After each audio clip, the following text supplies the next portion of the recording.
Welcome to the last breakfast. Please enjoy the video. You already have an Ssis package and a data flow. Open that data flow now. Drag a conditional split into the pipeline and connect the upstream component. This starts row-level routing. Once connected, open the transform editor and choose input columns you need for conditions because you want precise, testable rules. Create a default catch-all output last. Make sure to name outputs clearly so you can debug easily.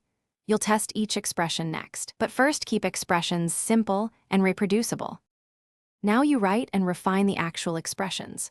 Use the Ssis expression language, comparison operators, isnull, trim, and casts like dt-str when types differ, because mismatched types cause silent failures.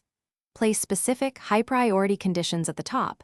Conditional split evaluates top-down and takes the first match.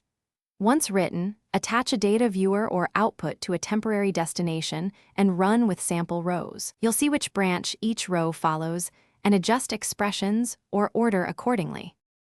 Finish by wiring each conditional split output to its intended destination, add derived column transforms if you need corrective values, and enable logging for row counts and errors so you can measure results.